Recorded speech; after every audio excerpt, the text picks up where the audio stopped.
Hello student. हम लोगों ने कल नया टॉपिक स्टार्ट किया था, कॉन्ग्रुएंस ऑफ ट्रायंगल। तो हम लोगों ने कल जो पढ़ा था कॉन्ग्रुएंस क्या है ना। फिर हम लोगों ने कॉन्ग्रुएंस ऑफ लाइन सेगमेंट, दो लाइन सेगमेंट कब कॉन्ग्रुएंट होगा ये पढ़ा था। दो कब होगा, जब दोनों का लेंथ सेम होगा, है ना। दो उसी तरह दो एंगल कब कॉन्ग्रुएंट होंगे, जब दोनों का मेजरमेंट सेम होगा। अब हमारे लिए जो इम्पोर्टेंट है, जो हमारे सिलेबस का पार्ट है, वो है कॉन्ग्रुएंस ऑफ ट्रायंगल। दो ट्रायंगल कब कॉन्ग्रुएंट होंगे। सो कल हम लोगों ने देखा था भाई कि कॉन्ग्रुएंट ट्रायंगल का क्या मतलब है ना। जैसे अब एक फिर से रिकॉल कर दे रहे हैं कॉन्ग्रुएंट ट्रायंगल का क्या मतलब है। अम, कब हम बोलेंगे कि दो ट्रायंगल जो है वो कॉन्ग्रुएंट है ना। कब हम बोलेंगे कि दो ट्रायंगल हमारा कॉन्ग्रुएंट है। जैसे मान लीजिए कि हमने एक ट्रायंगल ड्रॉ किया, ये ठीक है, ये ट्रायंगल ड्रॉ किया, फिर एक और ट्रायंगल ड्रॉ किया हूँ, ठीक है। मान लीजिए ये ट्रायंगल मैंने ड्रॉ किया। अब क्या करेंगे कि इस ट्रायंगल को इसके ऊपर ड्रैग करके देखेंगे, अगर ये मैच कर जा रहा है तो कॉन्ग्रुएंट है, अदरवाइज ये कॉन्ग्रुएंट नहीं है। देखिए ये कॉन्ग्रुएंट नहीं है क्योंकि हमें एक ट्रायंगल नहीं दिख रहा है ना, लेकिन हम क्या कर रहे हैं, थोड़ा सा चेंज कर रहे हैं ट्रायंगल में, है ना। मान लीजिए ऐसा कर दिया, अब इसको ओवरलैप करके हम देख रहे हैं, है ना। अभी भी ये ट्रायंगल जो है सेम नहीं दिख रहा है, लेकिन अगर थोड़ा सा और ट्रायंगल में हम चेंज कर दें, है ना, थोड़ा सा और ट्रायंगल में हम अगर चेंज लाएं तो आप ऑब्जर्व करेंगे कि ये दोनों ट्रायंगल सेम हो गया, है ना। अब आप देखिए कि अब दोनों ट्रायंगल एक ही दिख रहा है, दो अलग अलग ट्रायंगल नहीं दिख रहे, तो हम बोलेंगे कि ये जो दोनों ट्रायंगल है वो कॉन्ग्रुएंट है। अब हमारे लिए इम्पोर्टेंट क्या है वो देखिए, हमारे लिए इम्पोर्टेंट क्या है वो देखिए, इसमें एक वर्ड यूज़ किया है कॉन्ग्रुएंट ट्रायंगल। दो ट्रायंगल कब कॉन्ग्रुएंट वो आपको समझ में आया, ठीक है। अब इसमें जो इम्पोर्टेंट पार्ट है वो हमारे लिए समझने की ज़रूरत है, ठीक है, क्योंकि ये टेक्निकल टर्म है। अम, अगर दो ट्रायंगल हमारा कॉन्ग्रुएंट है तो हम कैसे लिखेंगे। जैसे मान लीजिए ट्रायंगल ए बी सी जो है वो पी क्यू आर के कॉन्ग्रुएंट है, तो triangle A B C is congruent to triangle P Q R. अब जैसे इसी वाले में ले लीजिए, अब यहाँ पे नाम इम्पॉर्टेंट है, ठीक है। अगर ऐसे लिखा हुआ है ना, तो अब आप देखिए, यानी कि अगर हम इस ट्रायंगल को इसके ऊपर उठा के ले जाएंगे तो P जो है वो A के ऊपर बिल्कुल मैच कर जाएगा, यानी कि ये वाला एंगल इसके बराबर होगा, ये वाला एंगल इसके बराबर आ जाएगा, और ये वाला एंगल इसके बराबर आ जाएगा, है ना, ठीक है। सो यहाँ पे इम्पोर्टेंट क्या था हमारे लिए कि ये जो है पी को आप सी के ऊपर नहीं रख सकते हैं, पी को आपको ए के ऊपर ही रखना पड़ेगा, तभी दोनों ट्रायंगल मैच करेंगे, है ना। तो यहाँ पे देखिए नाम इम्पोर्टेंट हो गया। ए यहाँ पे अगर पहले लिखा हुआ है क्यों, तो ए के साथ कौन आएगा नाम में, पी। क्यों, ए और पी को एक जगह रखना होगा। अगर ट्रायंगल को इसके ऊपर ले जाएंगे तो ए और पी को एक जगह रखना होगा। इसी तरह बी के साथ कौन मैच करेगा, बी के साथ मैच करेगा क्यू। तो इसलिए नाम में देखिए, अगर यहाँ पहले बी है तो यहाँ भी दूसरी बार में क्या आएगा, क्यू। और यहाँ पे अगर सी है तो यहाँ भी क्या आना चाहिए, आर। तो ऑर्डर में इंपॉर्टेंट है ना, अगर पहले वाले ट्रायंगल को आपने ए बी सी लिखा तो दूसरे वाले ट्रायंगल को भी इसी के हिसाब से कि आपको देखना होगा कि कौन किसके ऊपर मैच करेगा। तो ए के ऊपर पी मैच करेगा तो ए यहाँ पहले पोजीशन पे है तो पी यहाँ पहले पोजीशन पे होगा। बी दूसरे पोजीशन पे है तो यहाँ पे क्यू मैच कर रहा था बी के साथ तो क्यू दूसरे पोजीशन पे होगा। और सी थर्ड पोजीशन पे है तो आर सी के साथ कौन मैच कर रहा है, आर, तो आर थर्ड पोजीशन पे होगा। तो अब यहाँ पे इसका मतलब देखिए, यहाँ लिखा हो this means that whenever you place P Q R on A B C, P fall on A. अगर आप पी इस ट्रायंगल को इसके ऊपर प्लेस करेंगे तो पी किसके ऊपर जाएगा, ए के ऊपर, है ना। क्यू किसके ऊपर जाएगा, बी के ऊपर, एंड आर किसके ऊपर जाएगा, सी के ऊपर, ठीक है। उसी तरह कौन साइड किसके ऊपर फॉल करेगा, पी क्यू जो है वो ए बी के ऊपर फॉल करेगा, क्यू आर जो है वो बी सी के ऊपर जाएगा, और पी आर जो है वो ए सी के ऊपर जाएगा, है ना। तो यहाँ पे हमारे लिए एक इम्पॉर्टेंट टर्म है कोरस्पोंडेंस, है ना। तो पहला टर्म है कोरस्पॉन्डिंग वर्टिसेस, दूसरा टर्म है कोरस्पॉन्डिंग साइड, और तीसरा टर्म है कोरस्पॉन्डिंग एंगल। और ये हम कब यूज़ करेंगे, जब दो हम ट्रायंगल हमारा कॉन्ग्रुएंट होगा तभी हम इस टर्म का यूज़ करेंगे। तो यहाँ तो ऑलरेडी आपको दे रखा है ना कि दो ट्रायंगल हमारे कॉन्ग्रुएंट हैं, तो कोरस्पॉन्डिंग वर्टिसेस कौन होगा, ए और पी कोरस्पॉन्डिंग वर्टिसेस होगा, बी और क्यू कोरस्पॉन्डिंग वर्टिसेस होगा, और सी और आर कोरस्पॉन्डिंग वर्टिसेस होगा। अब मेरे ख्याल से आपको समझ में आ रहा है क्यों ए और पी कोरस्पॉन्डिंग वर्टिसेस है, क्यों ए और पी अगर ट्रायंगल को एक दूसरे के ऊपर रखेंगे तो ए और पी एक जगह आएगा, है ना। जैसे अब इस डायग्राम में आप देख लीजिए, यहाँ देखिए अगर ये ट्रायंगल ए बी सी जो है वो कॉन्ग्रुएंट है डी ई एफ के, है ना, ए बी सी अगर डी ई एफ के कॉन्ग्रुएंट है ना, तो आप लिखेंगे triangle A B C is congruent to. अब दूसरे वाले का नाम कैसे आएगा ये अब आपको देखना होगा। तो अब आप देखिए कि कैसे आप नाम लिखेंगे दूसरे वाले को। तो ए बी सी तो हमने लिख दिया, अब आप इसको इसके ऊपर ओवरलैप करके देखिए, है ना। इसके ऊपर ओवरलैप करेंगे तो देखिए बिल्कुल कवर कर लिया ना। तो देखिए ए के ऊपर कौन जा रहा है, डी, बी के ऊपर कौन जा रहा है, ई, और सी के ऊपर कौन जा रहा है, एफ। तो ए का कोरस्पॉन्डिंग वर्टिसेस कौन है, डी, बी का कोरस्पॉन्डिंग वर्टिसेस कौन है, ई, और सी का कोरस्पॉन्डिंग वर्टिसेस कौन है, एफ। क्यों, अगर आप दोनों ट्रायंगल को ओवरलैप करेंगे तो डी जो है वो ए के ऊपर गिर रहा है, ई जो है वो बी के ऊपर गिर रहा है, और एफ जो है वो सी के ऊपर गिर रहा है ना। तो हम बोलेंगे कि तो दूसरे वाले ट्रायंगल का नाम क्या लिखेंगे। अगर पहले वाले ट्रायंगल का हमने नाम लिखा है ए बी सी, तो दूसरे वाले ट्रायंगल का नाम लिखेंगे, ए का कोरस्पॉन्डिंग डी है तो डी लिखेंगे पहले, बी का कोरस्पॉन्डिंग ई है और सी का कोरस्पॉन्डिंग एफ है। तो अगर हमको नाम लिखना होगा तो कैसे लिखेंगे, अब आप देख सकते हैं ए के ऊपर कौन गिर रहा था, डी। तो अगर आपने एक ट्रायंगल का नाम लिख लिया तो दूसरे वाले ट्रायंगल का नाम क्या लिखेंगे, डी, बी के ऊपर ई गिर रहा था और सी के ऊपर एफ। तो triangle A B C is congruent to triangle D E F, ऐसे लिखेंगे। और कोरस्पॉन्डिंग वर्टिसेस कौन होगा, A and D are corresponding vertices, है ना।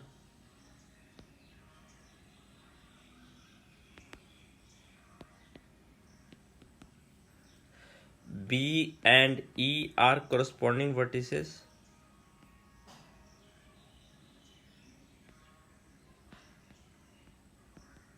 and C and F are corresponding vertices.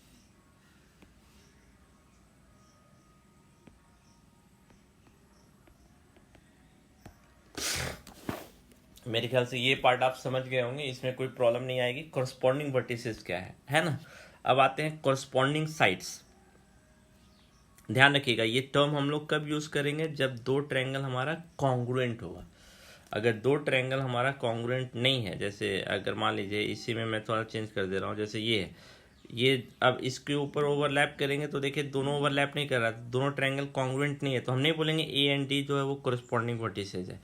ठीक है, हम कब कोरस्पॉन्डिंग वर्टिसेस का टर्म यूज करेंगे, जब दो ट्रायंगल हमारा कॉन्ग्रुएंट होगा, है ना। दो ट्रायंगल जब हमारा कॉन्ग्रुएंट होगा तभी हम इस कॉन्सेप्ट का यूज करेंगे। ठीक है, ये ध्यान रखिएगा, ये ध्यान रखिएगा। ठीक है, अब इस केस में हमारा दोनों ट्रायंगल जो है वो कॉन्ग्रुएंट है। ठीक है, तो हम कोरस्पॉन्डिंग वर्टिसेस का कॉन्ग्रुएंट है तो हम कोरस्पॉन्डिंग वर्टिसेस का कॉन्सेप्ट जो है वो यूज कर सकते हैं। ए का कोरस्पॉन्डिंग वर्टिसेस कौन है, ए का कोरस्पॉन्डिंग वर्टिसेस जो है वो एक मिनट, जस्ट अ मिनट। ए का जो कोरस्पॉन्डिंग वर्टिसेज है वो डी है, बी का कोरस्पॉन्डिंग वर्टिसेस कौन है, ई है, और सी का कोरस्पॉन्डिंग, मैं इस कलर चेंज कर देता हूँ दोनों का ताकि पता चले। ए का कोरस्पॉन्डिंग एक ए है तो ए का मान लीजिए कलर हम देते हैं रेड। तो यहाँ ए का कोरस्पॉन्डिंग वर्टिसेस कौन है, डी, तो डी का कलर भी रेड। अब बी का कोरस्पॉन्डिंग, बी का कलर मान लीजिए हम लोग दे देते हैं ब्लू ही रन देते हैं, तो बी का कोरस्पॉन्डिंग कौन है, ई। और इसी तरह सी और एफ कोरस्पॉन्डिंग था तो सी का कलर मान लीजिए हम लोग दे देते हैं ग्रीन, है ना। तो एफ का कलर भी क्या हो जाएगा, ग्रीन। तो कोरस्पॉन्डिंग वर्टिसेस कौन है, समझ में आया। उसी तरह कोरस्पॉन्डिंग साइड, कोरस्पॉन्डिंग साइड का कॉन्सेप्ट ईजी है। क्या होगा कि अब आप देखिए कौन सा साइड किसके ऊपर गिर रहा है। तो अब दो ट्रायंगल कॉन्ग्रुएंट है तो सारे साइड भी इक्वल होंगे, सारे एंगल भी इक्वल होंगे। तो देखिए कौन साइड किसके इक्वल है, जो ए बी है वो डी ई के इक्वल है। तो ये वाला साइड, इसका कलर हम लोग चेंज कर देते हैं, मान लेते हैं इसका कलर पिंक देते हैं। ठीक है, तो इसका कोरस्पॉन्डिंग साइड होगा ये, इसका कोरस्पॉन्डिंग साइड कौन होगा, इसका कलर मान लीजिए हम लोग दे देते हैं ये, तो इसका कलर भी क्या होगा, यही होगा। और इसका कलर तो ऐसे ही रहने देते हैं ना। तो अब आप देखिए कि कॉरस्पॉन्डिंग साइड कौन है, कॉरस्पॉन्डिंग एंगल कौन है, कॉरस्पॉन्डिंग साइड कौन है। तो अब आप देखिए कि दोनों ट्रायंगल को हम एक दूसरे के ऊपर रख रहे हैं, तो कॉरस्पॉन्डिंग साइड कौन है, देखिए ए बी और डी ई जो है वो कॉरस्पॉन्डिंग साइड है, ए सी और डी एफ जो है वो कॉरस्पॉन्डिंग साइड है, एंड बी सी और ई एफ जो है कॉरस्पॉन्डिंग साइड है। सो कॉरस्पॉन्डिंग वर्टिसेस समझ में आ गया है ना। सो ये तो पॉइंट हो गया। अब corresponding just a minute, corresponding side, corresponding side हमारा कंप्लीट हो गया। अब आते हैं कॉरस्पॉन्डिंग साइड में, है ना। कॉरस्पॉन्डिंग साइड कौन कौन होगा, सो कॉरस्पॉन्डिंग साइड कौन कौन होगा वो हम लोग देखते हैं, ठीक है। कॉरस्पॉन्डिंग साइड्स, कॉरस्पॉन्डिंग साइड्स, ये टर्म भी कब आएगा, जब दो ट्रायंगल हमारा कॉन्ग्रुएंट होगा। और कॉरस्पॉन्डिंग साइड जो है वो दो साइड होगा जो इक्वल है ना। एक बार फिर से मैं दिखा दे रहा हूँ, देखिए कॉरस्पॉन्डिंग साइड कौन होगा, जो साइड इक्वल है। देखिए यहाँ पे पिंक पिंक जो है, रेड रेड है ना, तो ए बी जो है वो डी के इक्वल है, तो ए बी और डी कॉरस्पॉन्डिंग होगा। डी एफ और ए सी कॉरस्पॉन्डिंग होगा, और बी सी और ई एफ कॉरस्पॉन्डिंग होगा, है ना, क्योंकि ये दोनों इक्वल है ना। तो यहाँ पे हम कॉरस्पॉन्डिंग साइड कौन कौन होगा, अब आप देख सकते हैं ए बी जो है वो A B and D E are corresponding,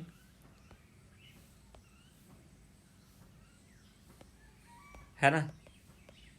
फिर कौन कॉरस्पॉन्डिंग साइड होगा, बी सी और ई एफ कॉरस्पॉन्डिंग साइड है, B C and E F are corresponding side, B C and E F are corresponding side, corresponding sides. और आखिरी corresponding side कौन होगा, B C and E F और A C and D F, है ना। A C and D F are corresponding sides, A C and D F are corresponding sides, है ना। So corresponding sides हमेशा equal होंगे, ध्यान रखिएगा। फिर से मैं ये जनरली बच्चे भूल जाते हैं, कॉरस्पॉन्डिंग साइड हम तभी यूज़ करेंगे या कॉरस्पॉन्डिंग वर्टिसेस हम तभी यूज़ करेंगे जब हमारा ट्रायंगल कॉन्ग्रुएंट होगा, तभी। और कॉरस्पॉन्डिंग साइड हमेशा इक्वल होता है। तो अब आप देखिए हम लिख सकते हैं ना कि A B is equal to D E, इस तरह B C is equal to E F and A C is equal to D F, हम ये लिख सकते हैं, है ना। तो कोरस्पॉन्डिंग साइड का कॉन्सेप्ट आपको समझ में आ गया होगा।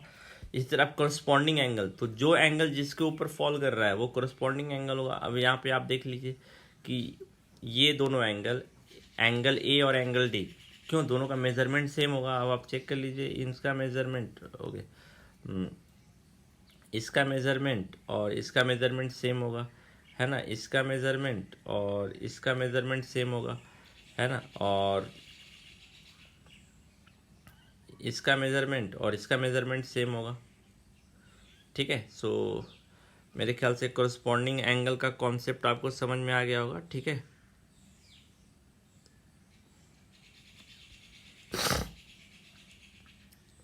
हाँ ओके, थोड़ा सा चेंज है तो हम लोग चेंज ही कर दे रहे हैं इसको, ठीक है।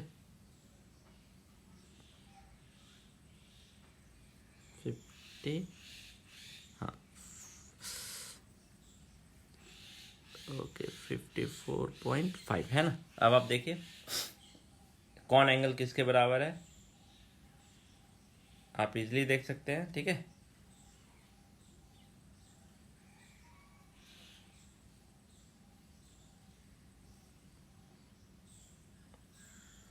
आप इजीली देख सकते हैं कौन एंगल किसके बराबर है ना। अब इसको, इसके ऊपर ओवरलैप हम करेंगे, तो इसके ऊपर ओवरलैप हम करेंगे, तो अब आप देख लीजिए बिल्कुल एग्जैक्टली कौन एंगल किसके बराबर है आप देख सकते हैं। मैं कलर का, चलिए एंगल का कलर भी चेंज कर दे रहा हूँ, ठीक है। मान लीजिए इसका कलर हम लोग दे रहे हैं, इसका कलर हम मान लीजिए कर दे रहे हैं, रेडी कर दे रहे हैं ना,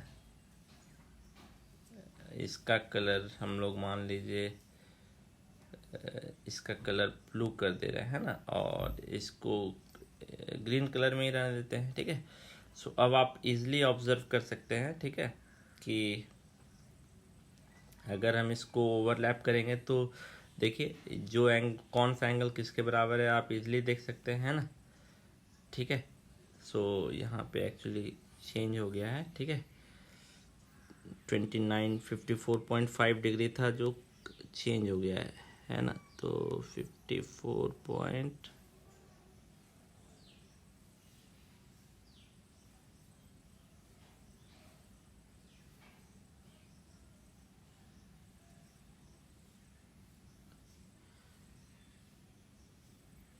ओके, एक मिनट, जस्ट अ मिनट, थोड़ा सा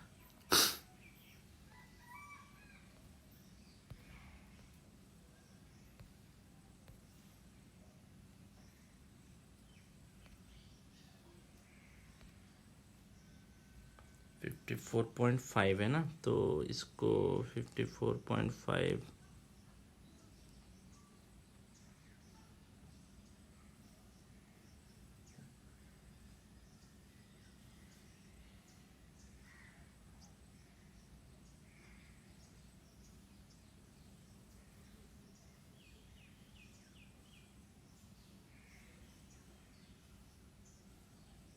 ओके, थोड़ा सा अंतर है, 54 पॉइंट आप एज्यूम करके रखिए, है ना, बहुत अंतर नहीं है, ठीक है। सो नेग्लिजिबल डिफरेंस है।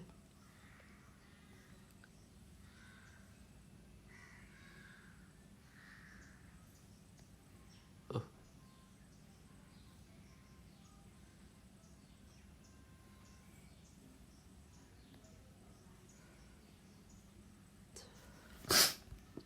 इसको ट्राई करते हैं, देखते हैं, ठीक है।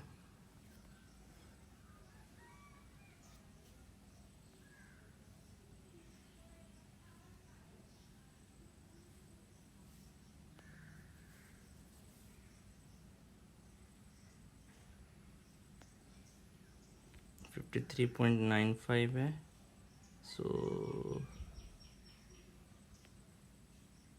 ओके, इसको रहने देते हैं, ठीक है, बहुत का डिफरेंस नहीं है, तो ऑब्वियसली दोनों एंगल मैच ही कर रहे हैं, ठीक है, दोनों मैच कर रहे हैं, थोड़ा सा का अंतर है। तो आप देख सकते हैं कोरस्पॉन्डिंग एंगल कौन कौन है ना, कोरस्पॉन्डिंग एंगल कौन कौन है आप इजीली देख सकते हैं, ठीक है। सो एंगल ए जो है वो एंगल डी के कोरस्पॉन्डिंग होगा, एंगल बी जो होगा एंगल ई के कोरस्पॉन्डिंग होगा, और एंगल सी जो होगा एंगल एफ के कोरस्पॉन्डिंग होगा, ठीक है। सो मेरे ख्याल से कोई कन्फ्यूज़न नहीं है, ठीक है, क्योंकि ओवरलैप करने पे कौन सा एंगल किसके ऊपर गिर रहा है वो आप देख लीजिए, ठीक है, ठीक है। सो ये आपका कोरस्पॉन्डिंग एंगल होगा, तो एंगल ए एंगल डी के कोरस्पॉन्डिंग होगा, एंगल बी एंगल ई के कोरस्पॉन्डिंग होगा, और एंगल सी एंगल एफ के कोरस्पॉन्डिंग होगा, ठीक है। सो मेरे ख्याल से अब इसमें कोई कन्फ्यूज़न नहीं होना चाहिए, ठीक है।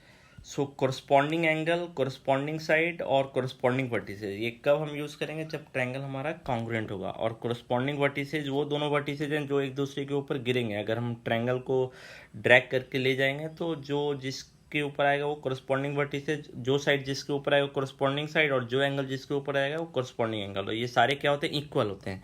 और ये कब हम यूज़ करेंगे, जब ट्रायंगल हमारा कॉन्ग्रुएंट होगा। सो कोरस्पॉन्डिंग के लिए हम लोग ये एरो का यूज़ करेंगे, डबल साइड एरो, ठीक है। अब इसी तरह आप देख लीजिए कि यहाँ पे देखिए ये एग्जांपल जैसे आपको बता रहा है, triangle A B C and P Q R congruent है under the correspondence, write the part A B C that corresponds to. तो ए बी, अगर ये ट्रायंगल इसके कॉन्ग्रुएंट है तो ए बी का कोरस्पॉन्डिंग कौन होगा। तो अब आप देखिए कि ध्यान रखिएगा, नाम जो होता है वो हमेशा ऑर्डर में ही लिखा होता है एक के साथ। अब आप देखिए डायग्राम, आप नाम देख कर ही बता सकते हैं कौन किसका कोरस्पॉन्डिंग होगा। यानी अगर ट्रायंगल ए है, बी है, सी है, तो पी क्यू आर, यानी कि पी किसके ऊपर फॉल करेगा, ए के ऊपर, क्यू किसके ऊपर फॉल करेगा, बी के ऊपर, और सी किसके ऊपर फॉल करेगा, आर के ऊपर, है ना। तो अब आप देखिए यानी कि ये वाला साइड इसके ऊपर फॉल करेगा, ठीक है। सो पी क्यू का करस्पॉन्डिंग साइड कौन होगा, ए बी, पी क्यू का करस्पॉन्डिंग साइड कौन होगा, ए बी। उसी तरह एंगल क्यू किसके ऊपर फॉल करेगा, बी के ऊपर, तो एंगल क्यू का करस्पॉन्डिंग साइड कौन, एंगल कौन होगा, एंगल बी।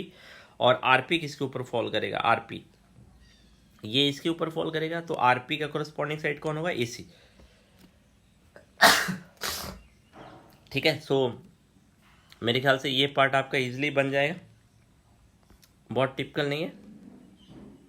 ठीक है, सो एक्सरसाइज 7.1 अब आप कंप्लीट कर सकते हैं। ठीक है, two line segment are congruent if their lengths are equal among two congruent angle, one has measurement 17, then what is the measurement, दो ट्रायंगल एंगल कॉन्ग्रुएंट है तो दोनों का एंगल सेम होगा।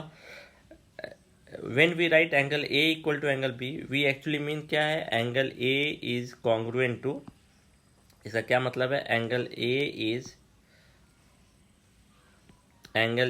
is congruent to angle B, इसका यही मतलब है। Given any two real life example of congruent shape, congruent shape का एग्जाम्पल अपने रियल लाइफ से दीजिए। मेरे ख्याल से आप दे सकते हैं, बहुत सारे कॉन्ग्रुएंट शेप हैं आपके, हमने बुक में भी देखा था आपने, है ना। ओके, मान लीजिए ये दोनों ट्रायंगल कॉन्ग्रुएंट है, यानी कि ए और एफ, नाम से ही आप सब चीज़ पता कर सकते हैं। बी और ई कॉन्ग्रुएंट वर्टिसेज होगा और सी और डी कॉन्ग्रुएंट होगा, यानी कि A B F E congruent side होगा। ठीक है, बी सी और ई डी कॉन्ग्रुएंट साइड होगा और ए सी और एफ डी कॉन्ग्रुएंट साइड होगा, यानी कॉरस्पॉन्डिंग साइड होगा। ये आप नाम देख के ही बता सकते हैं। ठीक है, आप ऑब्जर्व कीजिए। चलिए मैं आपको एक बार फिर से दिखा दे रहा हूँ। ठीक है, देखिए नाम से ही पता कर सकते हैं आप। ए बी और पी क्यू है ना, तो देखिए नाम में ही जो जिस ऑर्डर में ए बी और पी क्यू यहाँ भी ऑर्डर में ही है, B C and Q R, तो देखिए यहाँ पे B C and Q R, B C यहाँ पे है तो क्यू आर यहाँ पे है ना। इसी तरह नेक्स्ट है ए सी एंड पी आर, तो ए और सी, देखिए ए और सी एंड पी एंड आर, तो नाम देख के यहाँ बता सकते हैं ना। ठीक है, नाम इम्पॉर्टेंट है, एक कॉन्ग्रुएंट ट्रायंगल में नाम कैसे लिखा हुआ है। ठीक है, सो अब आप देख के बता सकते हैं ना कौन कौन कोरस्पॉन्डिंग पार्ट होगा। ए और एफ कोरस्पॉन्डिंग वर्टिसेज होगा, बी और एफ ई कोरस्पॉन्डिंग, तो ये आप लिख सकते हैं। इसी तरह देखिए दूसरे वाले में, फोर्थ नंबर में क्या बोल रहा है कि, फोर्थ नंबर में बोल रहा है कि triangle D E F is congruent to B C A, right the part of B C A that corresponds to, है ना। तो ई का कोरस्पॉन्डिंग कौन होगा, ई का कोरस्पॉन्डिंग कौन होगा, अब आपको लिखना है। तो नाम देख के ही पता कर लीजिए, अब आप नाम देख के ही पता कर लीजिए ई का कोरस्पॉन्डिंग कौन होगा। तो ई यहाँ सेकंड पोजीशन पे है, सी यहाँ सेकंड पोजीशन पे है, तो एंगल ई का कोरस्पॉन्डिंग कौन होगा, एंगल सी। इसी तरह ई एफ का कोरस्पॉन्डिंग कौन होगा, तो ई एफ यहाँ सेकंड, ये यहाँ पर है तो इसके साथ कौन यहाँ पे पोजीशन पे, सी है, तो ई एफ का कोरस्पॉन्डिंग कौन होगा, सी ए। एंगल एफ का कोरस्पॉन्डिंग कौन होगा, एंगल ए। ठीक है, और डी एफ का कोरस्पॉन्डिंग, डी एफ यहाँ फर्स्ट और लास्ट पोजीशन पे है, तो बी और ए, पी और ए। सो कोरस्पॉन्डिंग वर्टिसेस, कोरस्पॉन्डिंग साइड और कोरस्पॉन्डिंग एंगल्स, ये तीन कॉन्सेप्ट फर्स्ट एक्सरसाइज में इंपॉर्टेंट था। मैं एक बार फिर से रिकॉल कर दे रहा हूँ, ये हम तभी यूज़ करते हैं जब ट्रायंगल हमारा कॉन्ग्रुएंट होता है, अदरवाइज हम कोरस्पॉन्डिंग वर्टिसेस, कोरस्पॉन्डिंग एंगल और कोरस्पॉन्डिंग साइड का कॉन्सेप्ट यूज़ नहीं करेंगे। ठीक है।